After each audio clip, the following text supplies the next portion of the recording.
Pemirsa, pragmatisme, keserakahan, dan kegagalan dalam membangun sistem yang baik ditengarai menjadi faktor utama yang membuat korupsi di negeri ini sulit dibasmi. Sejumlah penelitian bahkan menyatakan korupsi di Indonesia yang dapat dibilang sistemik ini juga berakar pada kerusakan sistem politik yang sangat oligarkis. Lantas, seberapa efektif peta jalan pemberantasan korupsi ala Presiden Prabowo dapat dijalankan?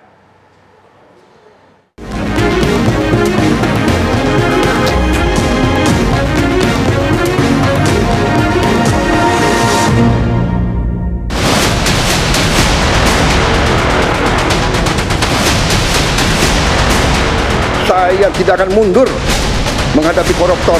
Saya tidak akan mundur menghadapi koruptor. Mereka harus mengerti. Saya ini siap mati untuk bangsa dan rakyat ini. Saya tidak takut. Mafia manapun saya tidak takut.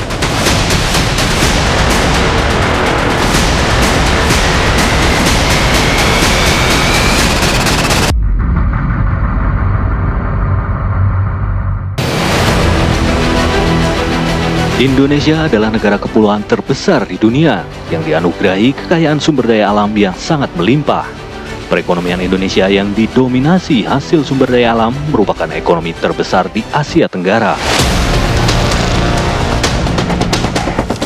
Berdasarkan produk domestik bruto yang disesuaikan dengan keseimbangan kemampuan berbelanja atau paritas daya beli, Indonesia adalah kekuatan ekonomi terbesar ke-7 di dunia. Data International Monetary Fund pada tahun 2024 mencatat PDB Indonesia mencapai 4,98 triliun dolar Amerika Serikat atau sekitar 77.000 triliun rupiah. Namun, mayoritas perekonomian Indonesia ini hanya dikuasai oleh segelintir orang.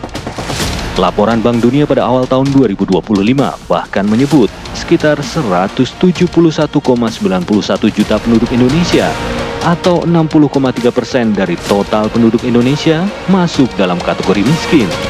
Sangat kontras dengan klasifikasi Indonesia sebagai negara berpenghasilan menengah ke atas sejak tahun 2023.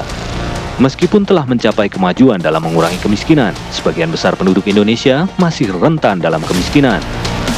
Sebagai negara yang dikaruniai sumber daya alam yang sangat melimpah, pendapatan per kapita rakyat Indonesia masih rendah, bahkan telah dilampaui oleh sejumlah negara yang semula berada di bawahnya. Hal ini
Terima kasih dukungan saudara-saudara.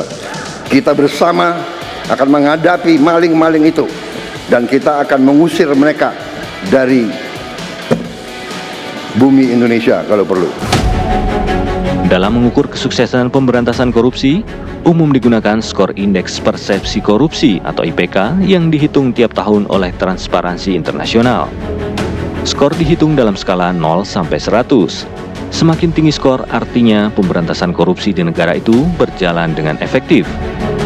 Pada Oktober 2014, ketika Presiden Joko Widodo memulai pemerintahannya, IPK Indonesia diskor 34 atau posisi ke-109 dunia. Skor IPK Indonesia di akhir periode pertama pemerintahan Jokowi membaik di angka 40 atau peringkat ke-85 dunia. Namun pada tahun 2022 hingga tahun 2024, skor indeks persepsi korupsi Indonesia kembali anjlok ke angka 34. Pragmatisme, keserakahan, dan kegagalan dalam membangun sistem yang baik ditengarai menjadi faktor utama yang membuat korupsi di negeri ini sulit dibasmi. Sejumlah penelitian bahkan menyatakan korupsi di Indonesia yang bisa dibilang sistemik ini juga berakar pada kerusakan sistem politik yang sangat oligarkis. Lantas, seberapa efektif peta jalan pemberantasan korupsi ala Presiden Prabowo bisa dijalankan? Baik sebelum putusan MK maupun setelah putusan MK, beliau gregetan sekali dengan korupsi. Cuma saya agak sedikit kaget di susunan kabinet sekarang. Di ring satu beliau itu adalah orang-orang yang selama ini kita tahu bermasalah. Muncul namanya, bahkan orang-orang menganggap kok jadi sandera politik. Kalau tidak bergabung dengan bla bla bla, maka dia akan jadi kasusnya. Sebagian publik mengapresiasi langkah pemberantasan korupsi di era Presiden Prabowo. Meski ada pula kritik soal sandera politik dan tebang pilih. Ini yang menjadi heran saya adalah kasus Tom Lembong. Justru agak heran saya.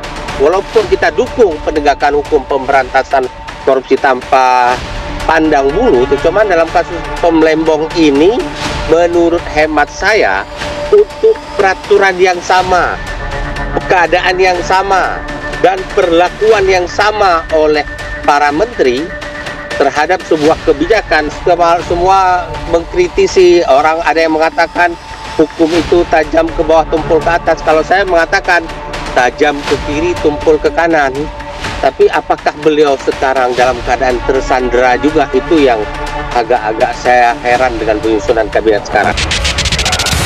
Problematika mewujudkan pemerintahan bersih di Indonesia diakui Presiden Prabowo tidaklah mudah.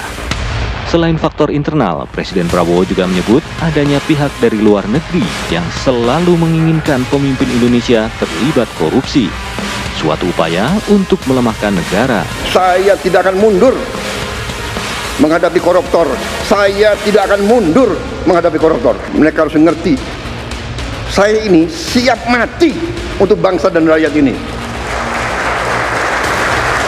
Saya tidak takut. Mafia manapun saya tidak takut. Namun, Prabowo optimis segala ancaman tersebut dapat diatasi dengan akal sehat dan keyakinan yang kuat. Jadi memang ada banyak yang harus diselesaikan oleh di periode ini. With all due respect, Mr. President, pedang pemberantasan korupsinya sudah dipegang oleh Presiden. Dan ini lebih gampang.